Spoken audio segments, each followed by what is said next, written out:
दोस्तों की हाल चाल है जनाब तुसीं वेखदे पे हो अपना देश पंजाब टीवी ते मैं तुहाडा मेज़बान मोहम्मद रदीम खरल।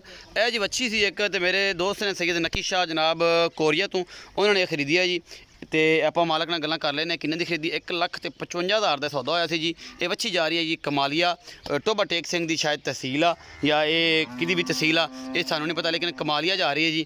ਪੀਰ ਮਹਿਲ ਦੇ ਕੋਲ ਆ ਟੋਬੇ ਦੇ ਨਾਲ ਆ ਜੀ ਕਮਾਲੀਆ ਤੇ ਚੀਚਾ ਵਤਨੀ ਦੇ ਅਗਲੇ ਪਾਸੇ ਇਹ ਜਨਾਬ ਕਮਾਲੀਆ ਜਾਂਦੀ ਵੀ ਪੀਰ ਸੈयद ਨਕੀ ਹੁਸੈਨ ਸ਼ਾਹ ਸਾਹਿਬ ਨੇ ਖਰੀਦੀ ਜਨਾਬ 1,55,000 ਰੁਪਏ ਦੀ ਜਨਾਬ ਉਹਨਾਂ ਨੇ ਕੀਮਤ ਭਰੀ ਹੈ। ਇਹ ਜਨਾਬ ਮਾਲਕ ਖੜੇ ਨੇ ਕੋਲ ਆਪਾਂ ਇਹਨਾਂ ਨਾਲ ਗੱਲ ਕਰ ਲੈਣੀ ਹੈ। अस्सलाम वालेकुम चौ साहब। वालेकुम सलाम जी। चौ साहब पूरा नाम दस्यो। शहबाज अहमद गुज्जर जी। शहबाज अहमद गुज्जर शहबाज चौरी सजाद दा भरा तू जी चौरी रियाज दा ਉਹ ਤੋਂ ਛੋਟਾ। ਅੱਛਾ ਇਹ ਜਿਹੜੀ ਗਾਂ ਆ ਇਹ ਕਿੰਨੇ ਦੀ ਆਪਣੀ ਫਾਈਨਲ ਹੋਈ ਸੀ ਸਰ 1,55,000 1,55,000 ਦੀ ਸਰ ਪੈਸੇ ਪੂਰੇ ਮਿਲ ਗਏ ਜੀ। ਪੇਮੈਂਟ ਮੇਰੇ ਕੋ ਰੋਹੀ ਇਮਾਨ ਦੱਸਣਾ ਤੁਸੀਂ ਜੀ ਕੋਈ ਵਾਦਾ ਘਾਟਾ ਨਹੀਂ ਜੀ ਟੋਟਲੀ ਫਾਈਨਲ ਹੈ ਟੋਟਲ ਇਹ ਜਿਹੜੀ ਬੱਚੀ ਹੈ ਕਿੰਨੇ ਦਿਨ ਸੋਣ ਨੂੰ ਲੈਂਦੀ ਹੈ ਸਰ ਕੋਈ 4 ਦਿਨ ਵੀ ਲੈ ਸਕਦੀ 8 ਦਿਨ ਕਿਉਂਕਿ ਇਹ ਬਖਤ ਆ ਜਿੰਨਾ ਵੀ ਕਰ ਜਾਏ।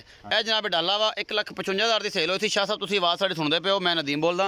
ਇਹ ਜਨਾਬ ਬੱਚੀ ਜਾ ਰਹੀ ਅੱਲਾਹ ਤਾਲਾ ਦੇ ਰਸੂਲ ਦੇ ਸਪੁਰਦ ਸਿਖਾਉਣ ਲੱਗੇ ਠੀਕ ਠਾਕ ਆ। ਇਹ ਜਨਾਬ ਡਾਲਾ ਵਾ ਜੀ ਤੇ ਇਹ ਆ ਮੈਨੂੰ ਵਿਖਾ ਵੀ ਦੇ ਯਾਰ ਮੈਂ ਵੀ ਇਹ ਮੈਂ ਹੈਗਾ ਜੀ ਜਿਨ੍ਹਾਂ ਨੇ ਖਰੀਦੀ ਉਹ ਵੀ ਕੋਰੀਆ ਦਾ ਜਿਨ੍ਹਾਂ ਵੇਚੀ ਆ ਮੈਂ ਵੀ ਕੋਰੀਆ ਬਾਈ ਰਹਿ ਕੇ ਆਇਆ ਉਹਨੂੰ ਉਹ ਬਾਈ ਵੀ ਕੋਰੀਆ ਰਹਿ ਕੇ ਆਇਆ ਜੀ। ਇਹ ਲੰਮੀ ਕਹਾਣੀ ਹੈ ਮੁਕਣੀ ਨਹੀਂ ਕੀ ਤੇ ਜੇ ਕਰਾਚੀ ਦਾ ਦੱਸ ਦਿੱਤਾ ਤੇ ਫਿਰ ਸੋਹਣੀ ਮੁਕਣੀ ਤੇ ਇਹ ਜਨਾਬ ਇਹ ਗੱਡੀ ਜਾ ਰਹੀ ਜੀ ਅੱਲਾਹ ਦੇ ਸਪੁਰਦ ਕਰਨ ਲੱਗੇ ਆ।